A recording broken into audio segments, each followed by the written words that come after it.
She's about to click us live. All right, we're about to go live, Claudia. Just get ready and wait for the cue. Have Caitlin text. I don't know. What's up, everyone? Welcome to the breakdown, where we break down everything you need to know about high school football across the Panhandle before we wrap it up on the wrap-up on Friday nights at 11:05 on News Channel 10. I'm Claudia Faust. Joining me are the amazing duo, Evan Abramson and Lance Bonner. We've got a super exciting show. I know you guys like that one a little extra. Well, we've got two exciting games from week 8 to talk about. Can you guys believe it's week 9? We're about to hit double digits. I don't know how we're here, not complaining though. But the first game we'll talk about is Randall at Lubbock High. Randall won that game 59-0. Evan, what stood out to you about the Raiders in that game? Look, Randall's been performing pretty well as of late. They seem to be hitting their stride and getting their groove together. It doesn't matter if it's the ground and pound game or the air attack. They're doing well in each one, like you're seeing on the screen. Randall just completely dominated in that last matchup, and in that game, it was the ground and pound game that was really working for Randall. So I've been really impressed by them as of late. I want to see them keep it going and especially bring that into district play. Yeah, hey, Claudia and Evan, instead of pouting over that tough loss to Emerald High, they just went and took it out on Lubbock High.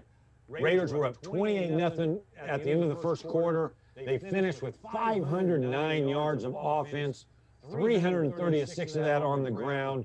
Braden Beck, their great linebacker, also had a couple of touchdowns rushing.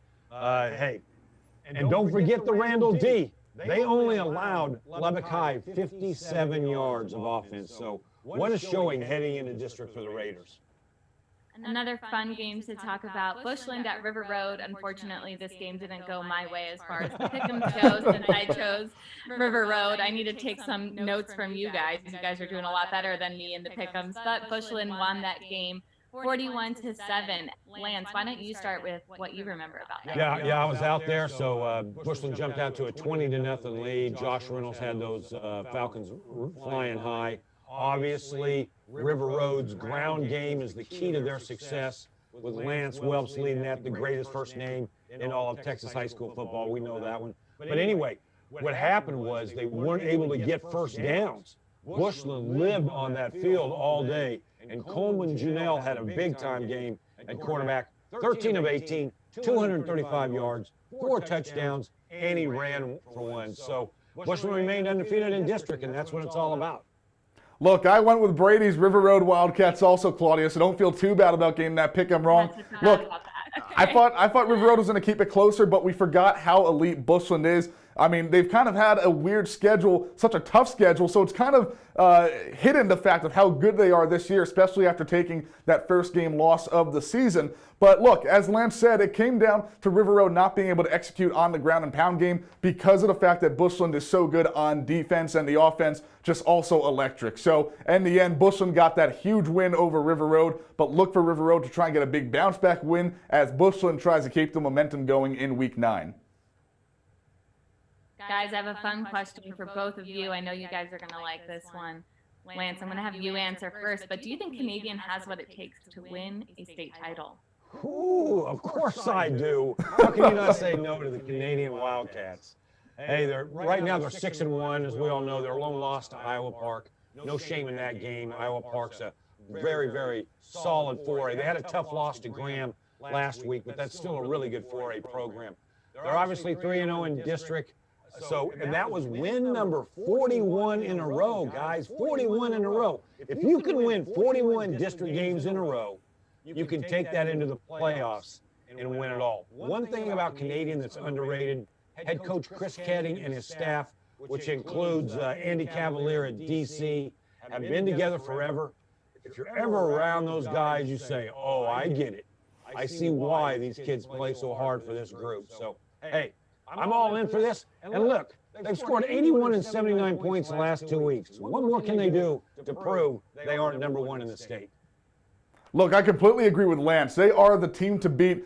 They've got a bullseye and a target on the back of their jerseys right now. They're number one for a reason, and they stayed number one for a reason when all they had were those idle weeks where they kept on getting those forfeits and teams couldn't play them. But right behind them, you can't forget about a strong Gunter team who's 6-1, number 2 in the state. So they're looking to try and move ahead of Canadian. And you got to remember, in this incredibly tough district, it could happen because you've got Childress and Spearman in this district that are looking to maybe try and take down Canadian at some point in the playoffs if they get a matchup, or depending on district play, let's say Childress plays Canadian. So you never know what's going to happen with 3 ranked teams from the same district in this classification rankings. But look, in the end, I think Canadian does have what it takes, especially with Josh Colwell leading the pack at quarterback for the Canadian Wildcats. Guys, it sounds like if we were on the sports drive, we'd be all giving that a thumbs up. Total agreement with both of you. Should have brought the I know, paddle. it's like right over there. I should have just gone and grabbed it while you guys were talking. But, you know, you win some, you lose some. But anyways, let's move on to the pick'ems. Hopefully I get some thumbs up for this week. We'll start with Valley at Happy. I'm going to quick make my pick. I'm going with the Happy Cowboys. Based on their record. I know this is going to be a tough matchup, though, so I'm curious to see what you think, Lance. Yeah, it's a 1-1A Division I game. This is for the title. Happy's played the tougher schedule, in my opinion, and they've come off that big time win over White Deer. Bottom line is this one. Rumor has it Happy could be without a couple of starters, just throwing that out there. Valley's undefeated for a reason, because they're a very good football team. But Stetson Jamison is a tough, probably the top 6-man back in our area. I'm not sure Valley can hold him down long enough to win this. I'm with you, Claudia. I'm going Happy. Look, I'm going Happy as well. They're number 6 for a reason in that classification, but you got to remember that right behind them, just 4 slots behind, is number 10, the Valley Patriots. So these are 2 teams that very well could make this the 1A game of the year. I know I was saying that it could have been the last week when we saw Happy White Deer, not taking anything away from that game because it was a great game to see. But this is such a huge game, not just for the rankings, because whoever wins and loses, you got to imagine, will probably either keep or lose their spot in the rankings, but also it's for that district title. So it's going to be interesting to see how Happy perseveres, especially not being without some of their starters possibly. All right, guys, the next matchup we're going to talk about is Lubbock Cooper at Randall. Randall is looking good lately, so I feel like they're the obvious pick for me, but I don't know, Evan, do you agree with me on that one? You know, look, Randall is a great team right now, and the one thing that keeps on coming back to my mind when I think of this matchup is that Caprock Lubbock Cooper game that you're seeing right now on your screen, is that Caprock was able to hold them to only 18 points, and that's got to go a little bit to Caprock's favor that they have such a great defense this year, but also Lubbock Cooper wasn't able to put more than 18 on them. Now they did stop Caprock and limited to them to no points in that game, so we'll see how that goes against Randall, a team that's offense is much better than their defense, but you know, I don't know how much better, especially after the last game we saw for Randall where they limited their opponent to little points. Yeah, guys, I'm loving Randall right now. Coach Selman has done a great job. Wichita Falls Ryder may disagree with me on this one, but I think this one is definitely for the district title in 3-5A Division II. Think about this. Because they played twice in the playoffs late last year, this is the 3rd time in 9 games that they've met each other on Randall's schedule. Think about it. That's crazy. That's too much football against each other. However, Cooper opened my eyes with that beat down in Monterey. I love the Raiders, but I got to go with Cooper, but Randall will be a playoff team. All right, I like the take there, but, you know, history is on Lance's side on this, so Evan, hopefully we come out victorious on that one. I have a feeling I know what the answers are going to be for the next one based on a conversation we had just a few minutes ago. But the next matchup is Canadian at Friona. I mean, we all gave it thumbs up. Yeah, they could be the team to win a state title, so I'm picking Canadian. Lance, what about you? Yeah, hey, let's give Friona a shout out there. They're in that brutal district where they don't get any love because, as Evan mentioned earlier, Canadian, Spearman, Childress, those are 3 amazing teams. Friona's no slouch at 5-2 and 2-1 in district, but man, 41 District 1 wins in a row. It's going to happen. I'm going with Canadian. I'm going Canadian too. I mean, you can't bet against Canadian. The odds must be minus like 600 for that game if you're a betting man. But look, I mean, Canadians got everything going for them in that game.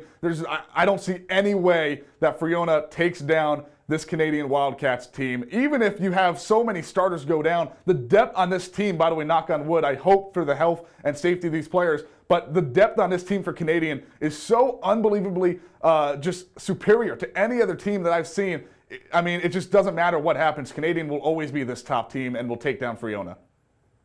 Claudia, how about Evan throwing us a betting line on a high school game? I know, and I think he might have broke some hearts with that one. Dang. Nope, Might have broke some UIL rules as well, so we'll see. Don't report me. That's all that matters. I love it. I love it. I love it. Oh man, that might have been painful for some to hear, but let's get positivity into this show now. Your famous shout outs. What do you have for us? Hey, shout out number one. How about those dogs? Borger ended that 15-game losing streak, beating Lubbock Estacado 23-20 last week. Think about that. The last time the Dogs had a W was 2018. We didn't even know what masks were. We didn't even know COVID way back then. Now it's part of our vocabulary. That away, Borger. Hey, and that might have been a long wait, but check these two things out real quick. Number one, Borger DB Hunter Wilkinson was the star in this one. Picked off a pass with about 3 minutes to go, returns it for a touchdown. That's the winning points. But check out this. He made 25 tackles, 19 solos, had the pick 6, and forced 2 fumbles. And number 2 in this, Borger. My prediction, will make it 2 in a row. They're going to go down to Seminole and beat those Indians. Woo! Shout out number, yes, you heard it here. Shout out number 2. Hey, we got to thank the football gods allowing District 3 4A Division I to finally get started. It's Pampa and Canyon tonight, Dumas and Hereford Friday night. Those 4 teams are a combined 22-4. It's going to be an exciting week, an exciting couple of weeks, that's for sure, but I'll give my so-called famous shout-outs, according to myself, to our digital team. Caitlin, thanks for everything you do, and Brady, thanks for making the show happen and naming the breakdown. But everyone, be sure to tune in to the wrap-up at 11:05 on Friday nights. That way you can see all the highlights from all the best games across the Panhandle. Thanks for watching.